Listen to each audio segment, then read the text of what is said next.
Tech Sounds presenta Cuida tu mente.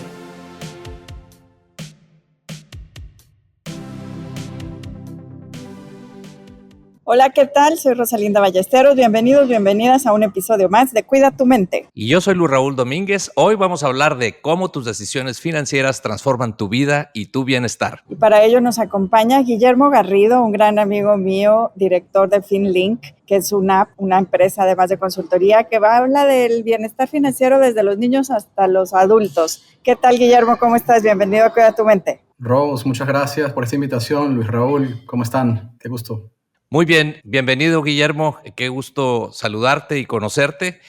Si quieres, vamos arrancando con una primera pregunta que me llama la atención desde que presentamos el título del podcast.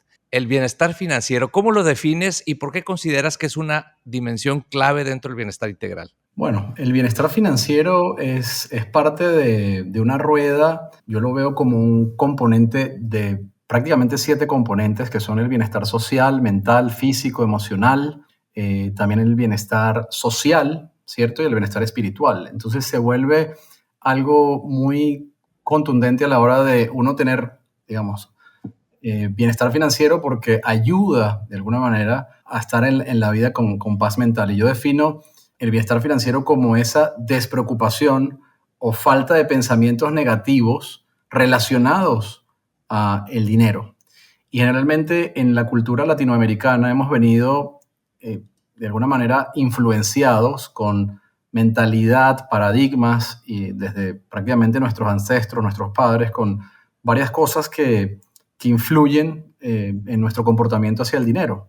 Y lamentablemente, pues muchos de esos pensamientos y esas connotaciones van en sentido de meritorio o detractor del crecimiento y de la salud como tal, hablando de salud financiera, entonces hacen que nos quedemos de alguna manera estancados, que nos quedemos detenidos, que tengamos una mentalidad inclinada a la pobreza, a la carencia, y sabiendo que esto influye no nada más a nuestra vida, sino también a nuestra familia, que después impacta a nuestra comunidad, a nuestras ciudades, estados, país y así sucesivamente, ¿no? Entonces, realmente tenemos que estar muy pendientes que todos estos buckets o todos estos momentos de vida, tanto de la niñez hasta la adultez, deben tener una composición de la relación con el dinero. Y el bienestar empieza desde la relación. No podemos tener bienestar si no tenemos relación.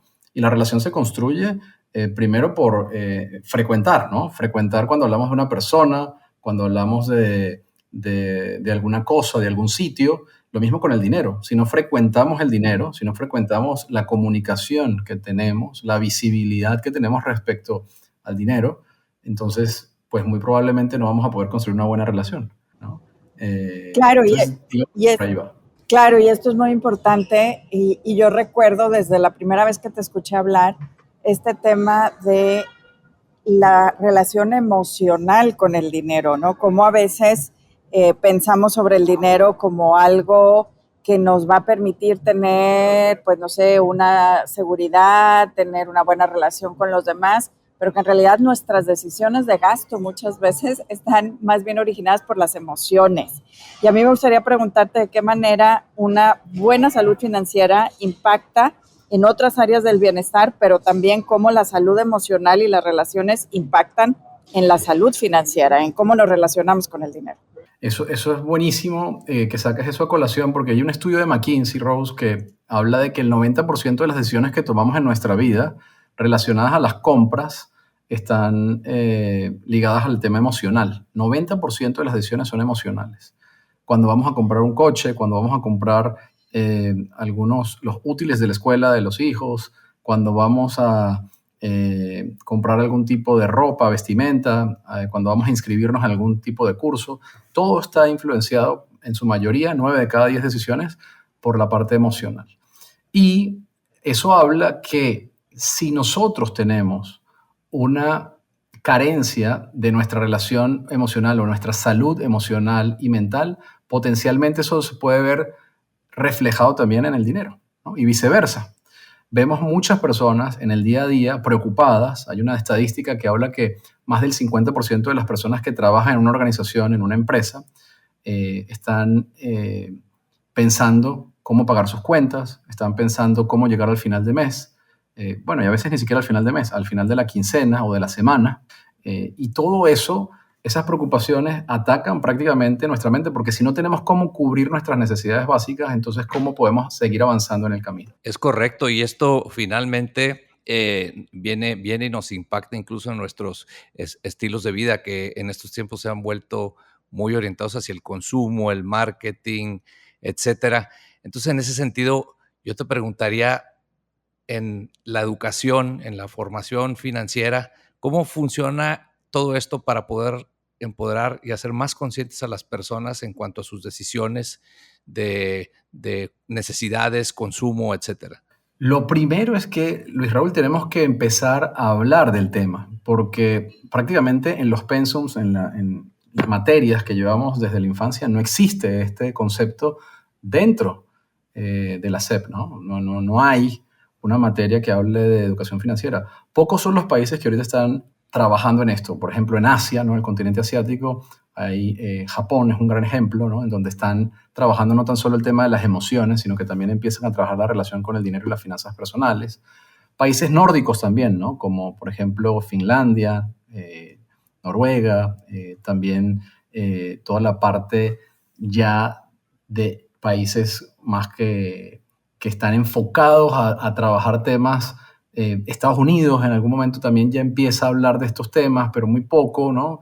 Aquí el gran concepto es, mientras más temprano empecemos, mejor. Así como cuando hablamos de las inversiones, ¿no? Mientras más, el tiempo es un elemento que juega, una variable que juega a nuestro favor. Entonces, si yo empiezo a tener una relación desde temprana edad con hablar del dinero, con hablar de temas de ahorro, conceptos de inversión, empezar a conversar de esto, que es una parte pues, natural de la vida y es un componente de nuestro bienestar integral, pues mucho más fácil va a ser pasar, digamos, ciertos topes a medida que se vayan presentando. Entonces, es un esfuerzo, yo creo, en conjunto entre el gobierno, entre el sector privado, entre las instituciones educativas, que puedan empezar a promover todo este tipo de conocimiento y fomentar esta educación con los pequeños. Nosotros empezamos con algunos cursos desde los 6 años ya, ¿no?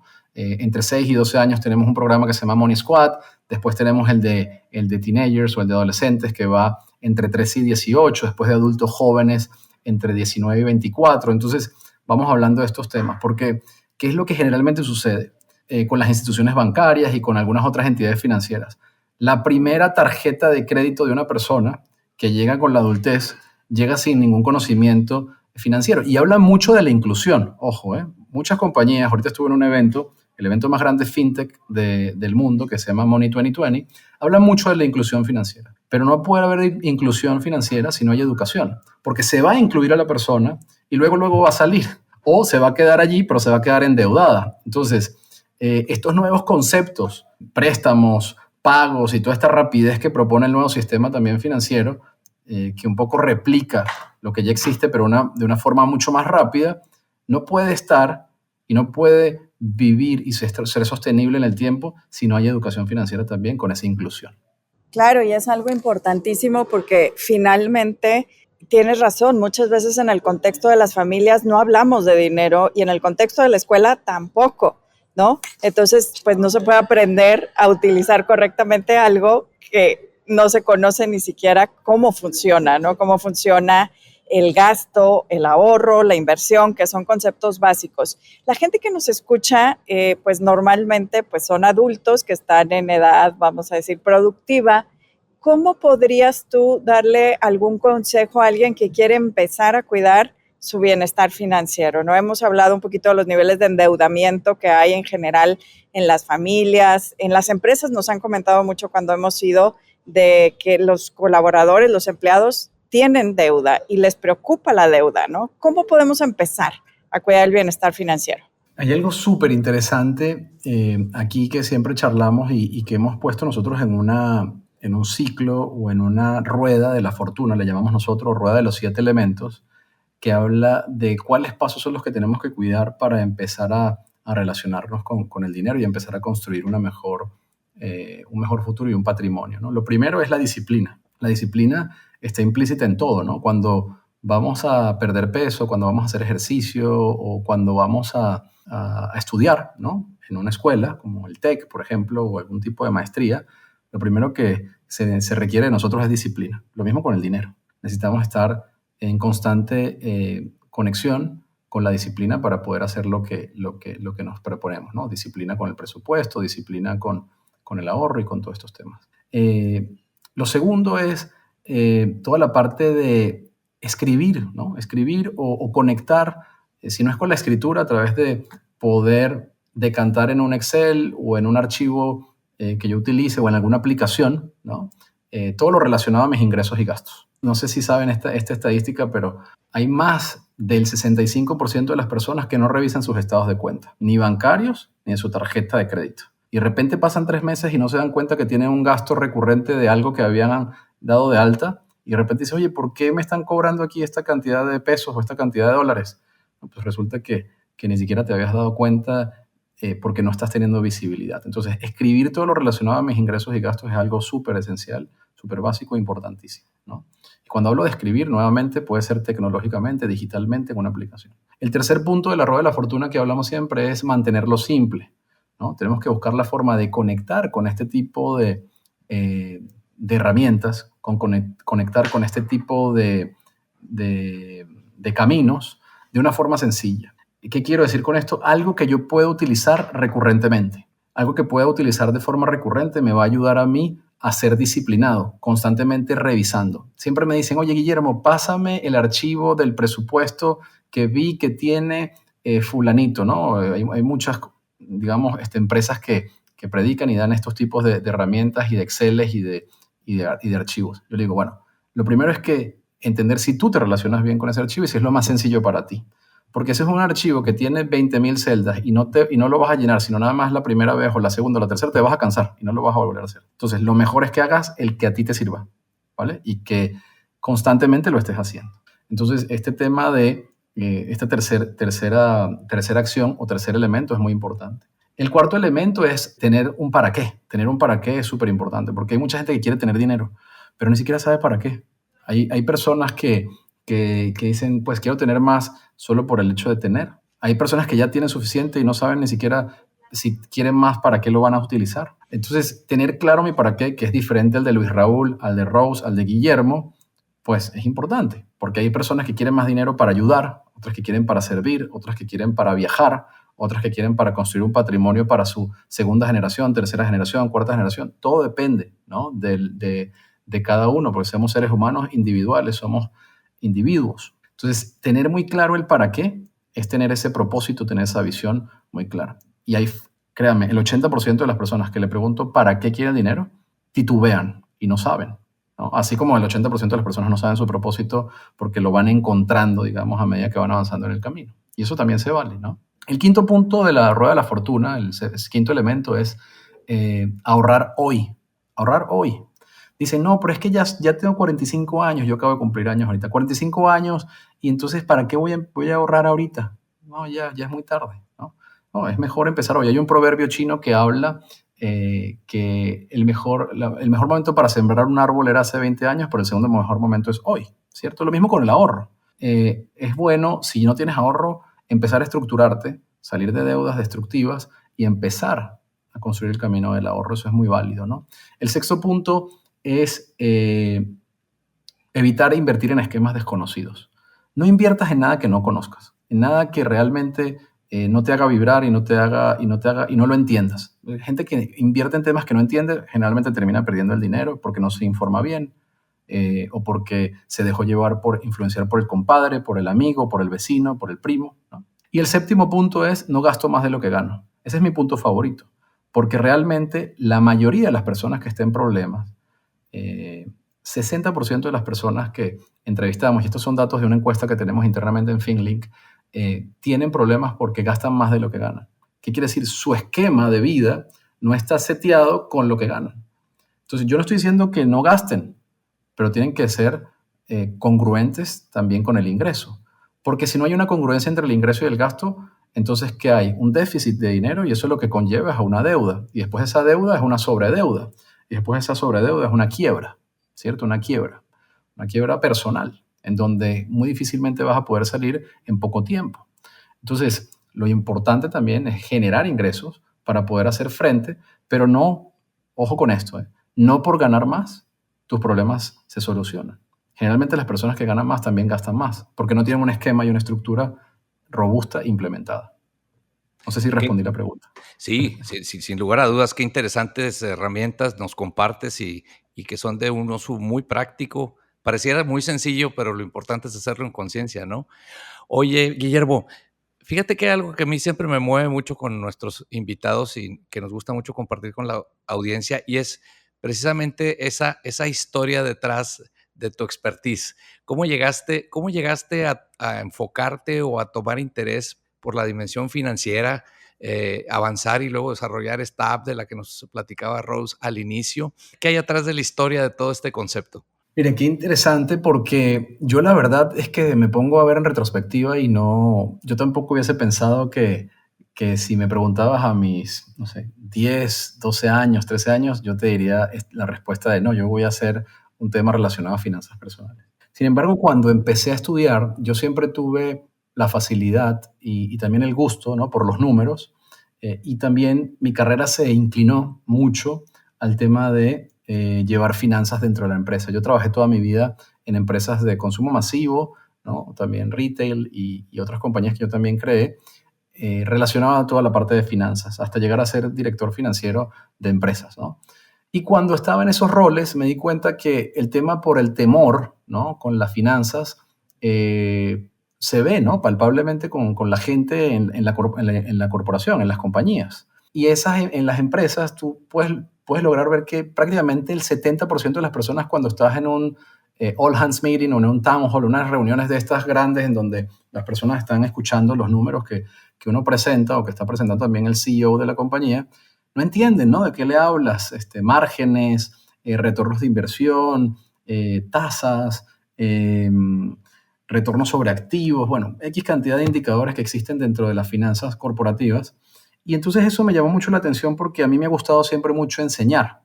Y me di cuenta y conecté mucho con mi Ikigai, que es este tema de la razón de ser, en donde me di cuenta que lo que yo sé hacer, en ese momento, pues hace 5 años que fundamos Finlink, había una coincidencia entre lo que yo sabía hacer, lo que me apasionaba, lo que le servía, al mundo, ¿no? Y lo que me daba dinero, ¿no?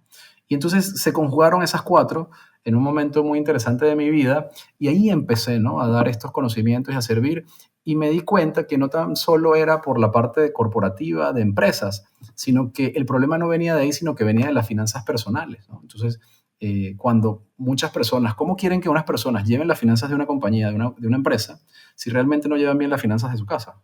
Y la casa es una empresa mini, ¿correcto? Es una mini empresa, ¿no? Con tu esposa, con tu pareja, con la persona con la que vivas, ¿no? Contigo mismo, en cierto sentido. Entonces, la intención fue en ese momento ayudar con las finanzas personales en la adultez, pero me di cuenta que el problema no empezaba en la adultez, sino en la niñez también.